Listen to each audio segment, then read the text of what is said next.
Notice again, verse number 9. The children of Ephraim, being armed and carrying bows, turned back in the day of battle.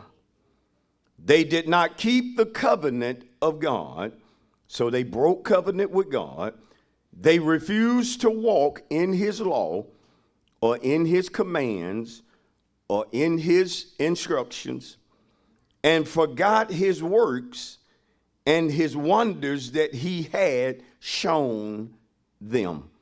In other words, when you consider the works or the wonders that he had shown them, this is dealing with miracles, or what we can simply call an act of God. They were at the present where they was because of his wonders, because of his works or his mighty acts. And so he had shown them, again, according to the psalmist, his wonders. He had shown them that he could do what no other could do. Listen, including them. He had shown them. And I'm putting emphasis on that tonight, because when it comes to many of us who are in Bible study tonight, God has also shown us his wonders. God has shown many of us that he can do more than what we can do. He's shown many of us that he can do more than what our job can do. Come on, can I take it further? He's shown us that he can do more than what our money can do. And so he also has shown us his wonders. But the fact of the truth that he showed them his wonders, notice if we back it up, it did not stop them from turning back. It did not stop them from breaking covenant with him. And something has to be seriously wrong with an individual who breaks covenant with a God who will never break covenant. Come on, did y'all get that? I said something has to be seriously wrong with a person who breaks covenant with a God who has promised that he would never break covenant with you. He says in his word, I will never what? Leave you, nor will I what? Forsake you. And that's a promise, right? And so God is going to do that, right? So it's foolish of us to break covenant with a God who is going to do everything he promised to do. Yet Ephraim did it. I showed us in Genesis how the name Ephraim means doubly fruitful, because this again was the second son of Joseph, and Joseph named him Ephraim, remember, because God had caused him to be fruitful in the land of his affliction. And so God blessed Joseph in a strange land. God blessed Joseph, listen to me tonight, in a system that was not set up for him to be blessed. Come on, I'm already teaching. I said he blessed Joseph in a system that was not set up for him to be blessed. Egypt did not set up their system to bless the Hebrews or the Israelites. That was not how things went in that day. They looked out for their own. But because the hand of God was upon Joseph and he ended up in Egypt, because of the jealousy and the envy of his brothers, what Joseph found out was that though my brothers meant all of this for evil, yet my God meant it for good.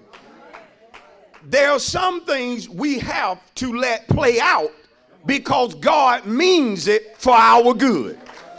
And if you don't let it play out, you won't see the good that he is intending to bring out of it. Is that right? We learned that through Job also, right? That God had already intended or purposed to give Job double for everything that he had went through. And so sometimes, saints, we have to trust God. That's somebody's rhema tonight. What you're going through, you have to let it play out. Stop wanting it to end. Stop wanting it to be over. Stop wanting to deal with it the way you want to deal with it, and let it play out.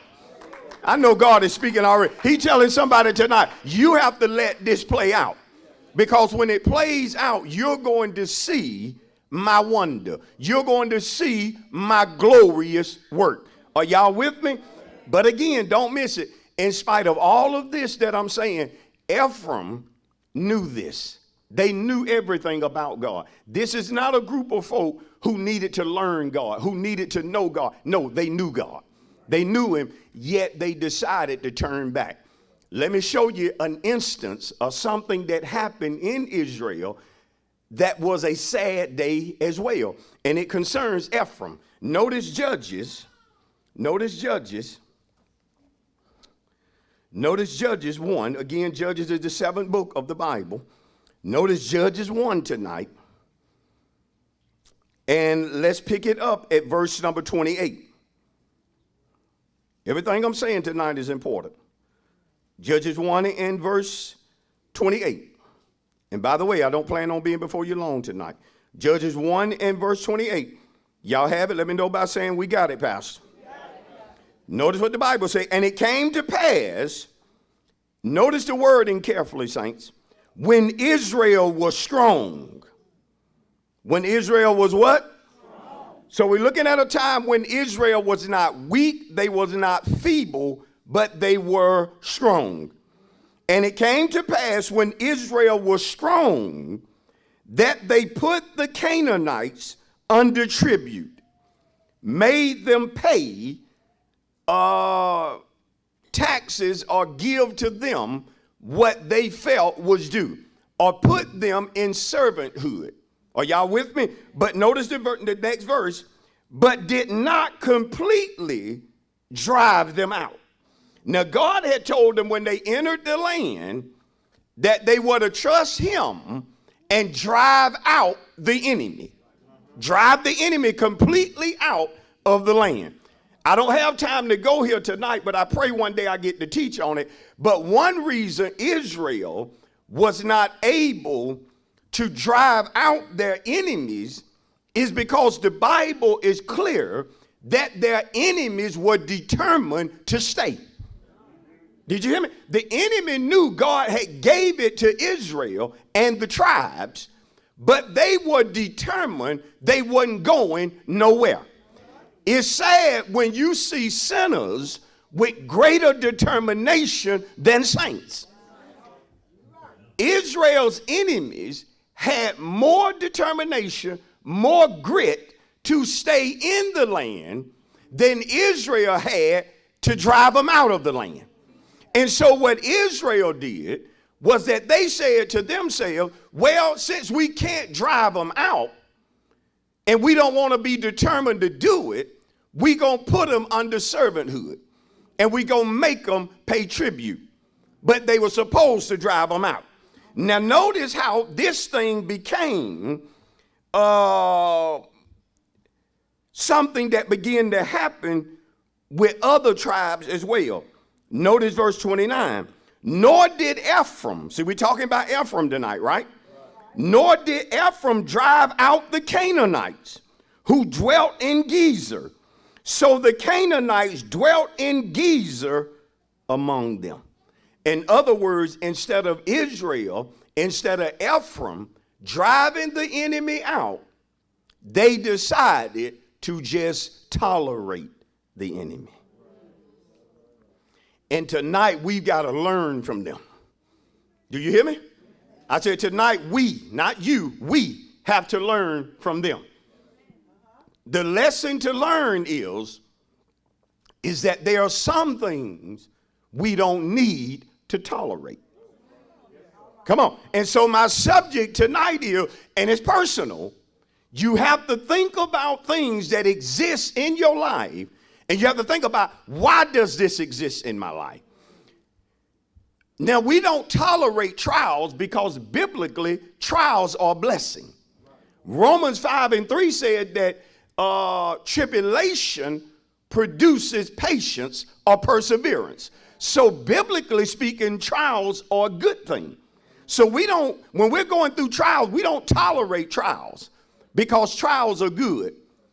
But when it comes to things that exist in our lives that are not according to the will of God, these are the things we can't tolerate. These are the things that we must look at and say this right here: I won't tolerate this. I won't tolerate this. And so tonight my subject is simply that: I won't tolerate this. I won't tolerate this. I won't tolerate this. If you don't mind, look at your neighbor. Tell your neighbor, neighbor, based upon all that Pastor has said thus far, there are some things we shouldn't tolerate. And come on, let's give God a praise for the subject tonight. There are some things, come on, saints of God, that we should not tolerate.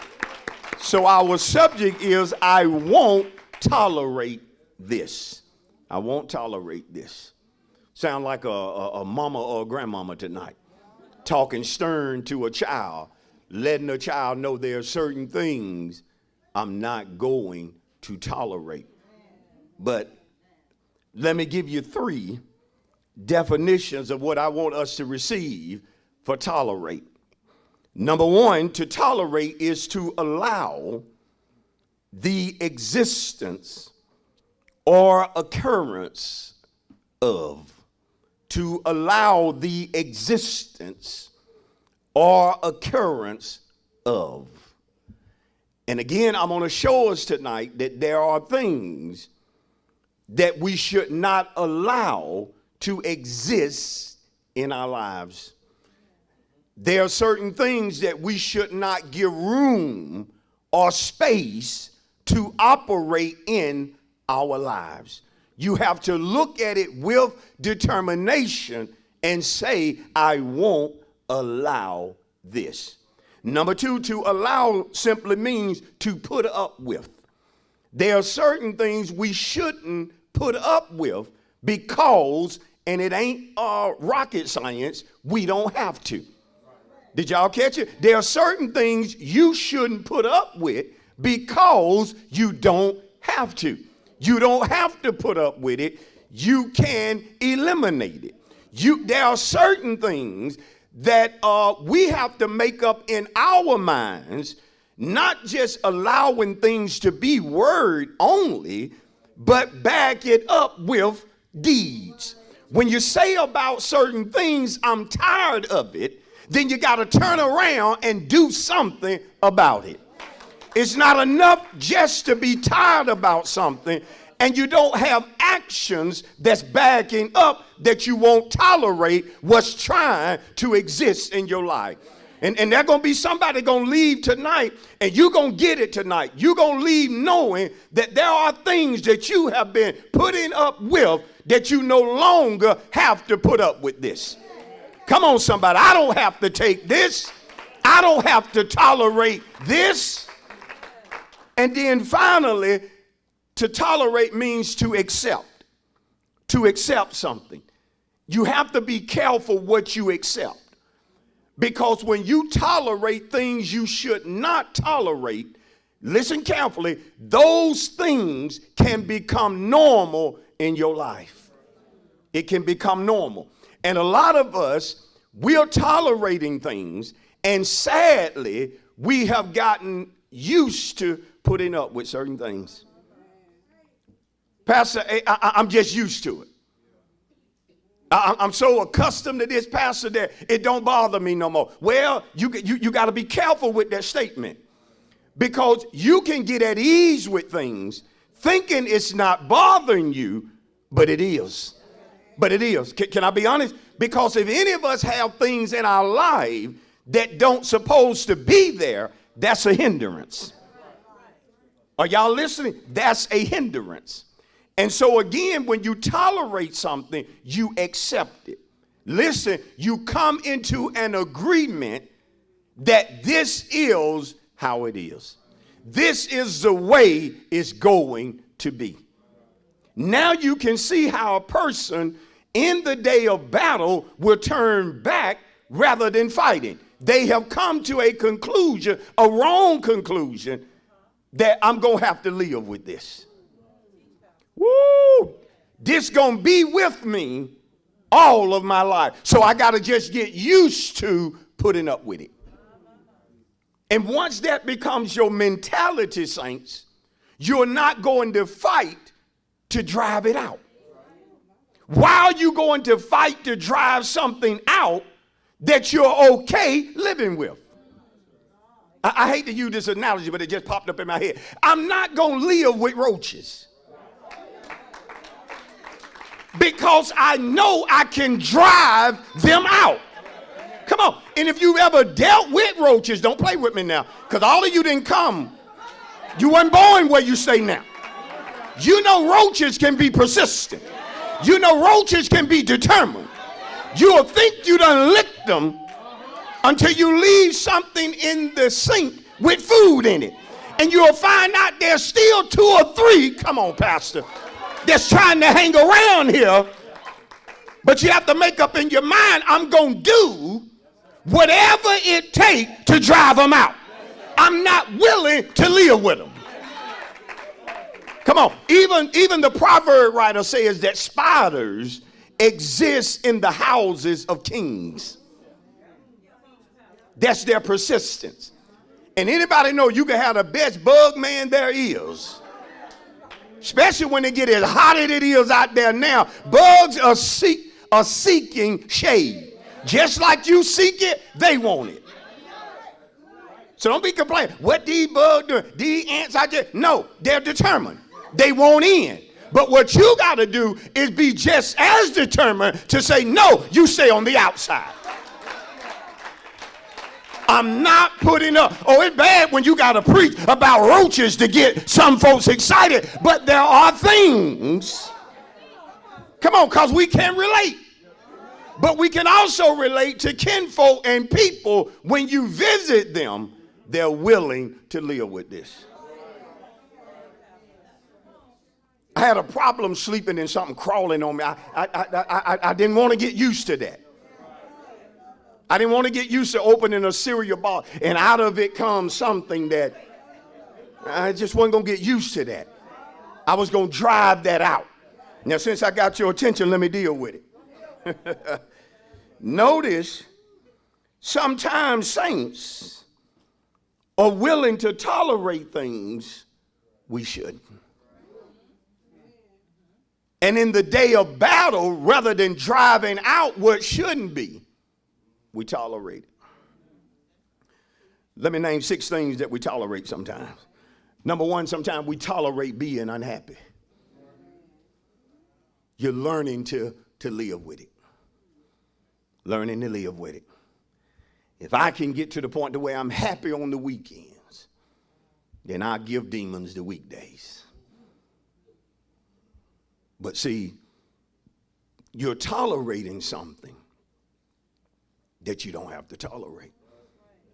Listen to me tonight. We don't have to put up with being unhappy. Listen, and your happiness can never be determined by how folk treat you. Or else you have given them the power.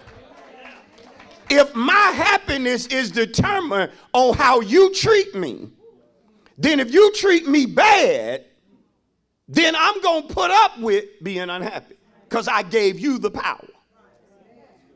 But unhappiness is something you have to drive out.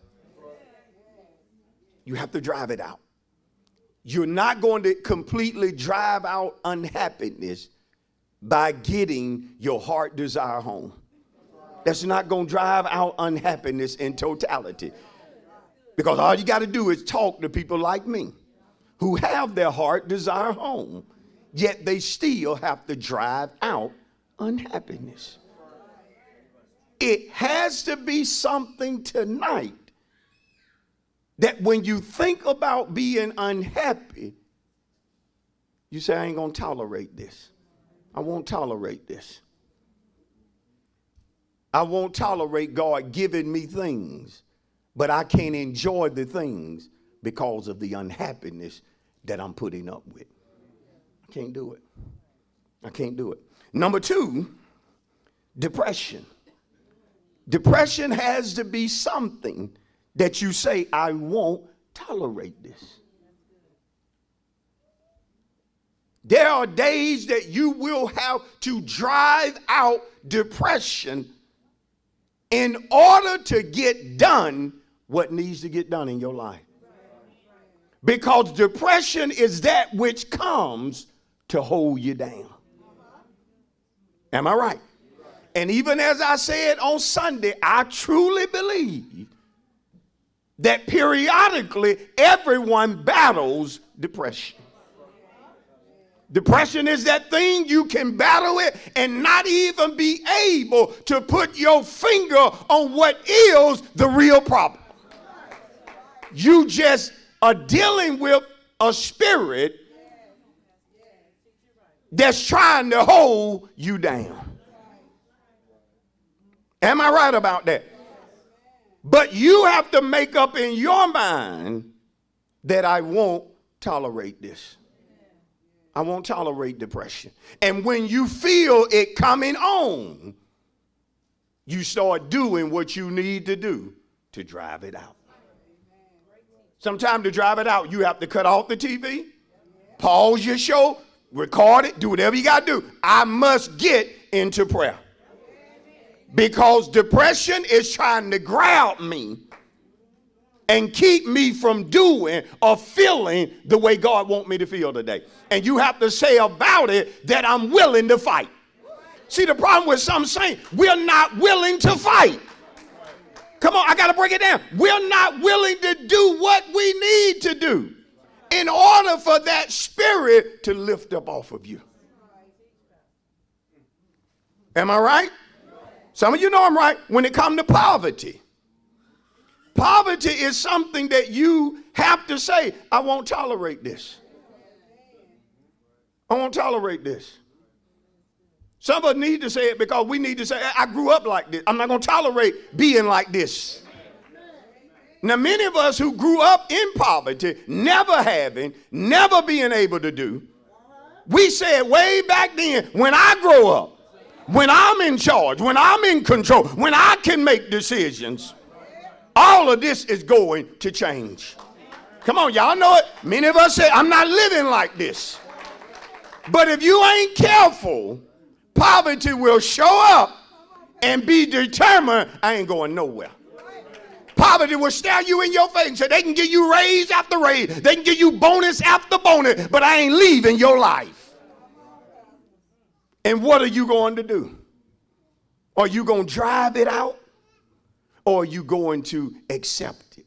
Sadly, in this church and many churches, people tolerate poverty because they're lazy. They're lazy.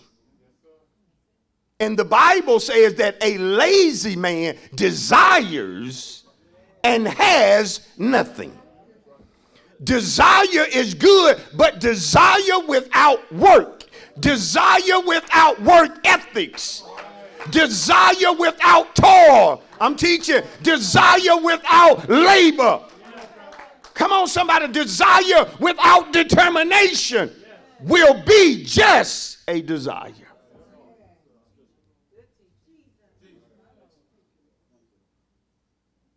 The Bible is clear. If a man does not work, come on, he shouldn't eat. Many of us are living with things because we are too lazy to drive it out. I've prophesied to people. I've given people divine instructions. Listen to me tonight. Of what they needed to do to break the back of poverty. You ask me, have they did it? They ain't did it to this day. But they have a lot of excuses. But when you can tolerate not having when you should have, not being able to do when you should be able to do, then me and you are different. Come on. There was a season I couldn't do.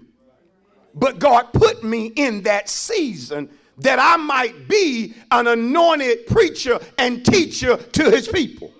Put me there to learn things. Come on. So that when I teach like this, nobody can say, well, he was born with it. He fell into it. No, I had to drive some things out. Am I right? There are some of you tonight. Poverty does not exist with you now because you wouldn't tolerate it. You never came into an agreement with it. I remember the first time I heard Bishop Walker say, don't ever say out your mouth, you can't afford something. I shook my head. Why? Because I was so used to saying that. I can't afford it. But then he began to teach that sentence is incomplete. I can't afford it, but with God, I can. If God said I can have it, then it's settled. I can have it. It will be mine. The problem with saints is that we like to name it and claim it, but we don't want to drive out what's standing there saying you won't have it. You won't be that. Am I teaching right tonight? Am I teaching good? It's helping me. There's a reason you see in churches as if God is a respecter person, though we know he's not. It's as if God is sprinkling his blessings only on certain people. But you got to know God better than that. What's happening is that some people are not willing to drive out the enemy. They're not willing to drive out what should not be in their life. And sometimes when you're driving things out, you may go through a moment where you're uncomfortable because you're fighting. And it's always easier just to go sit down somewhere and pray that God drop it into your lap. That's what a lot of us want. We want God to just drop it on us. But as it was with Ephraim and Israel, God said, I'm not going to drive them all out because you're going to do it. You're going to believe me. Are y'all with me? Sometimes we put up with complacency. Many of us are complacent. Complacent, I'm using it in a negative sense. We're satisfied not being what God told us to be. That's a dangerous place. I say that's dangerous. You are okay not having, listen to me, what God himself said, hey, I want you to have it. That's yours. But you'll look at it because of what you got to go through to have it and say, nah, I'm good. But see, the problem with that is that anytime you give the devil or demons an inch, they want a foot. Come on. Oh, I say it like the old saint. You say, if you let the enemy ride, he gonna want to drive. How many know that's true? You can't. That's what the Bible says. Give no place. No place to who? The devil. If God says I can have it, and I'm saying I'm good without it, no matter how religious I try to talk, I don't believe God. I don't believe that he can bring me there. And when that gets a hold of you, it's going to come in and start ruling every area of your life. Now when you get sick in your body, how are you to believe God to heal something your eyes can't see when you couldn't believe him to get you across the river? See, that's going to hurt you. That's the reason we ought to drive out unbelief. Never be satisfied when you know you don't believe God. Never, if you don't believe him for a job, don't be satisfied like that. If you don't believe him to make a certain amount of money a year, don't be satisfied. Are y'all with me? Be in the tail. Sometimes we are accepting being the tail. You're getting used to being on the bottom. Come on, Gideon. Where you at, Gideon? Ready to tell the angel he got the wrong message. You can't be talking to me. My family is poor, and I'm the poorest in my family. Come on. See, but you're putting up with being the tail. And finally, many saints are putting up with, they're tolerating just existing. Even though they quote John 10:10, for the thief cometh not but for to steal, to kill, and to destroy. Jesus, why did you come? But I am come. But I am come. So you don't ever have to wonder why Jesus came. He told you why he came. He said, but I have come that they may have life, teach us Jesus, and have it or life more abundantly. If he came to give me abundant life, why tolerate anything below that? Why tolerate anything below that? Well, Pastor, you know I ain't an educated person. Your education shouldn't cause you to tolerate what God told you not to tolerate. He said he came to give you life and life more abundantly, and he didn't say nothing about education. And education is a good thing. Right? He didn't even say nothing about what you make an hour, a week, a month, a year. He said, I come to give it to you. Why would we tolerate anything less? Listen, not just that what he came to give, but I want y'all to really think about this. What he died to give.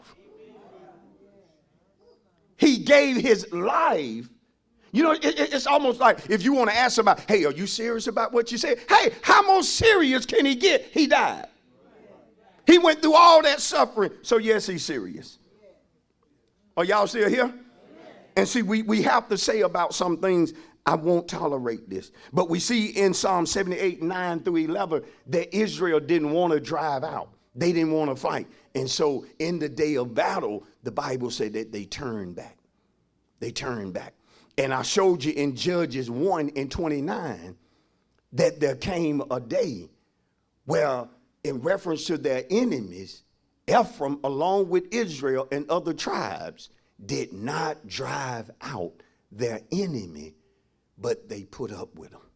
They learned to live with them. They accepted them as being in the land. Are y'all with me? And when they did that, they messed up. Because I want you to understand this right here in my close. When you tolerate something long enough, I want y'all to really hear me. Whenever you tolerate something long enough, you will become desensitized to it. Listen, to the point to where it don't matter how much I teach against it, you're desensitized to it, to the point to where it's okay that you're in a place you shouldn't be. You can have so much war in your house that you become, when it comes to unity and being on one accord, you've got desensitized to fighting and fussing and just being miserable. Come on, somebody. And no matter what the word says, you're willing to put up being divided, knowing a house that is divided cannot stand. See, that's the reason me and the leaders, we have to be about God's house, that we won't tolerate certain things. It don't belong here. And there are those of us that we fight in prayer daily to drive out enemies, listen, who desire to come through those doors, some physically, and wreck everything God doing in here. And if it were left up to some of y'all, the way you pray and so forth, your determination, you would let enemies come in and do whatever they want to do in here. But I'm glad that I'm not alone, that I have some folk who would not tolerate it. You would know when it come to God's house, his house is supposed to be a place that when we come, we happy to be here. We're going to deal with stuff, but the wrong stuff, we're going to drive it out. The wrong spirit, we're going to cast it down. We ain't putting up with it. Come on, somebody. I won't tolerate this.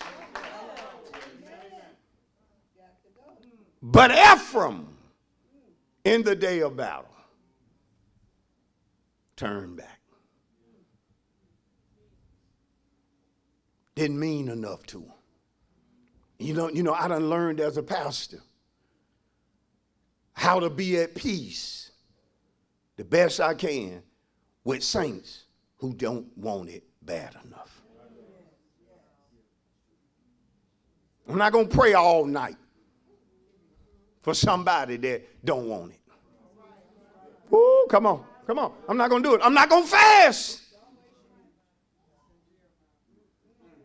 for people who don't want it. I'm not going to meet for hours with folk that won't do what I tell them to do.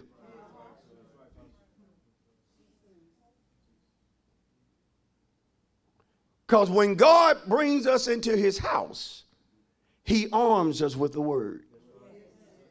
You should take the word you get here and the word he give you at the house. What you should do with the word, you should drive out what shouldn't exist in your life. This is the reason the Bible refers to the word as the sword of the Spirit. You and I are supposed to take the word and cut up certain enemies. Cut down certain things. Cut it down. Cut it out your life. But people are different. In my close, I want to show you how all of us should be when it comes to I won't tolerate this. You have to decide I'm going to be, Sister Kenyatta, a little bit different. I have to look at folk that I pastor who won't drive out certain things, and I got to know, hey, I'm gonna be different from them. They're a pastor that I'm determined I'm not gonna be like pastor. I'm gonna be different than him. Let me show you one person tonight, and then we're done. Go into the book of 1 Samuel. Go into the book of 1 Samuel. A good word tonight. See, I'm leaving it like this too, that we're going to have plenty enough time if the word touch you, if it helped you, if it strengthened you. This is a message you'll be able to listen to 2 or 3 times. You say, Pastor, I got time to listen to that 2 or 3 times. I got time, Pastor, to listen to that till it get down in me. I mean really in me, till it becomes a part of me. Notice 1 Samuel. We talk about this a lot, but we're going to talk about it in our close tonight. 1 Samuel 17.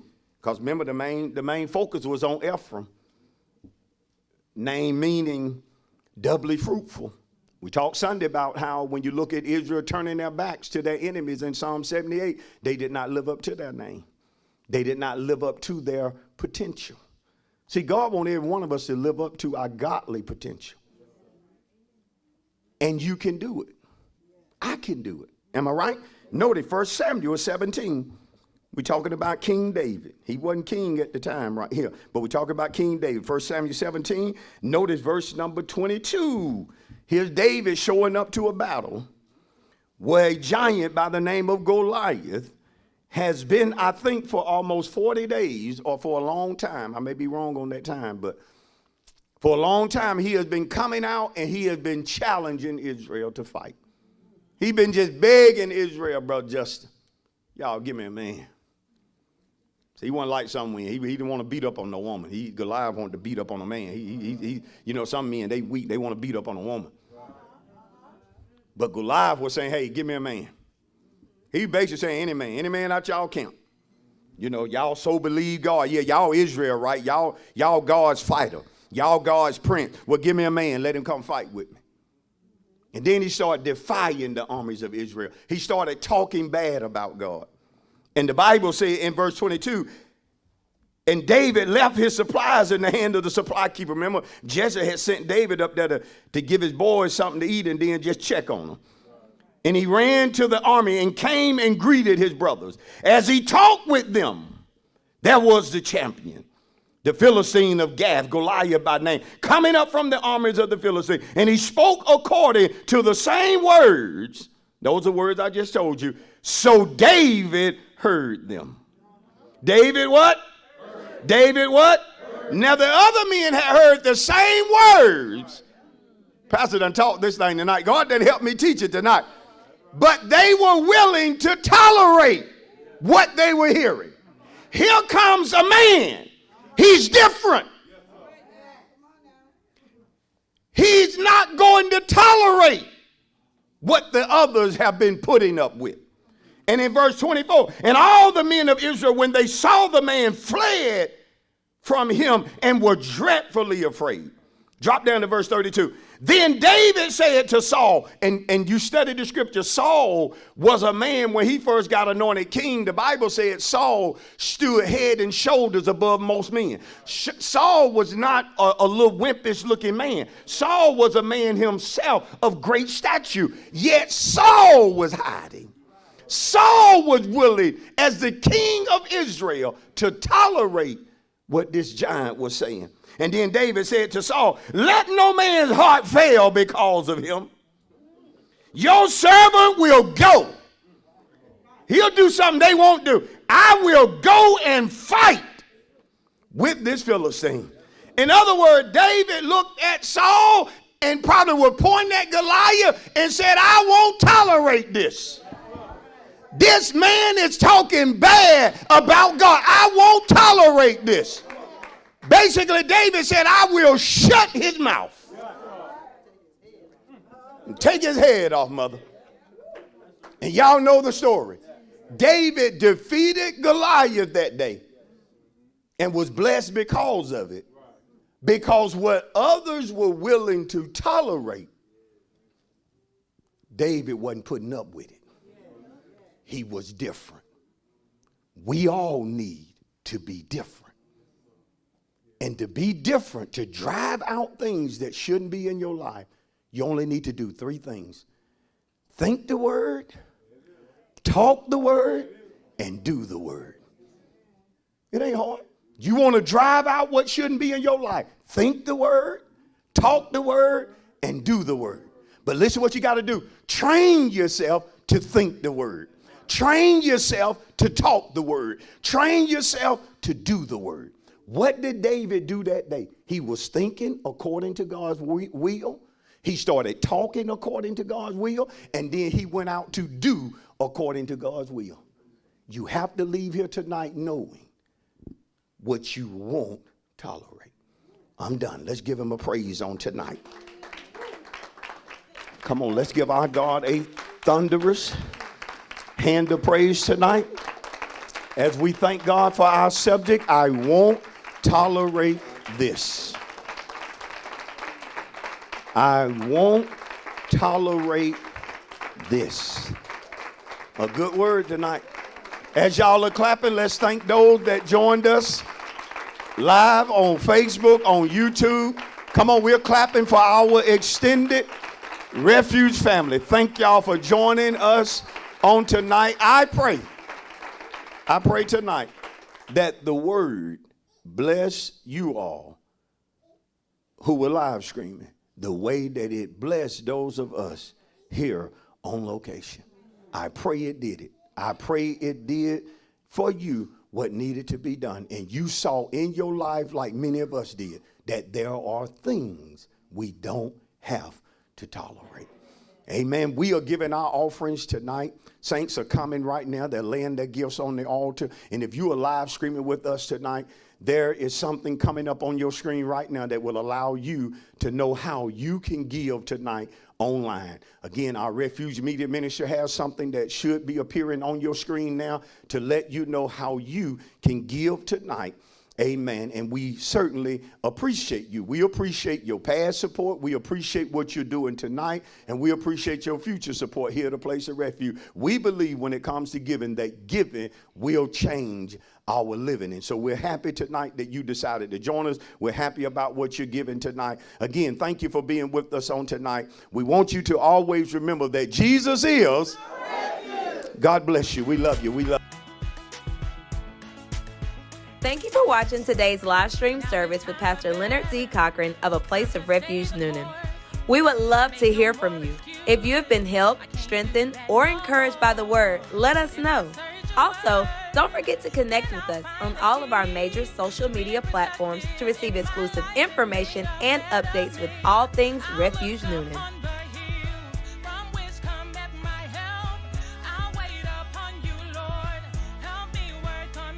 A Place of Refuge Noonan is located in the city of Noonan, Georgia.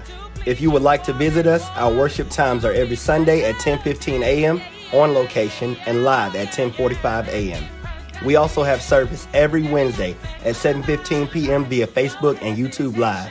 And remember, Jesus is a refuge.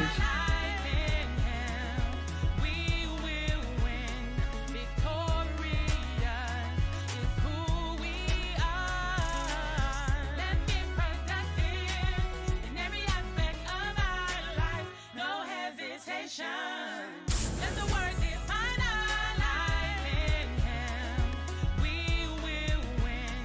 Victorious is who we are. Let's get productive in every aspect of our life. No hesitation. Let the word define